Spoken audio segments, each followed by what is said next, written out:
Hi hello అండి, అందరికీ నమస్కారం అండి. ఫ్రెండ్స్, ఇప్పుడు అందిన వార్త. ఇక సామాన్యులకు ఊహించని బిగ్ షాక్. ఇక భారీగా పెరిగిన గ్యాస్ సిలిండర్ ధరలు అంటూ ఇప్పుడిప్పుడే మనకు ఒక బ్రేకింగ్ న్యూస్ అప్డేట్ అయితే రావడం జరిగిందండి.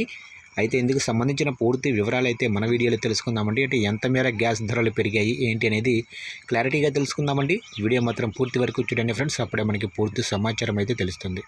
ఇక లేట్ చేయకుండా టాపిక్లోకి వెళ్ళిపోదాము. ఇక యుద్ధం జరుగుతున్న నేపథ్యంలో సామాన్యులకు ఊహించని షాక్ తగిలింది.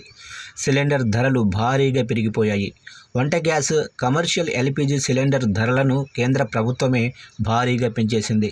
ఈ మేరకు అర్ధరాత్రి నిర్ణయం తీసుకుంది. కేంద్ర ప్రభుత్వం తాజాగా పెంచిన ధరల ప్రకారం 14.2 కిలోల వంట గ్యాస్ సిలిండర్ ధరపై ఏకంగా 60 రూపాయలు పెరిగింది. ఇక 19 కిలోల కమర్షియల్ సిలిండర్పై ఏకంగా 115 పెంచింది కేంద్రం. ఈ కొత్త ధరలు నేటి నుంచి అమల్లోకి వస్తాయని సంచలన ప్రకటన చేసింది. ఈ లెక్క ప్రకారం హైదరాబాద్లో 14.2 కేజీల డొమెస్టిక్ సిలిండర్ ధర 905 నుంచి 965 రూపాయలకు చేరింది. అటు 19 కేజీల కమర్షియల్ సిలిండర్ ధర కూడా 1961 రూపాయల నుంచి 2076కు చేరింది. అయితే ఉజ్వల్ పథకం కింద అందించే సిలిండర్ ధరల్లో ఎలాంటి మార్పు లేదని సర్కార్ క్లారిటీ ఇచ్చింది. మిడిల్ ఈస్ట్ దేశాలలో యుద్ధ వాతావరణం ఉన్న నేపథ్యంలోనే వంట గ్యాస్ ధరలు పెరిగినట్లు తెలుస్తుంది. వంట గ్యాస్ను కాస్త అదుపులో వినియోగించుకోవాలని కూడా నిపుణులు సూచిస్తున్నారు.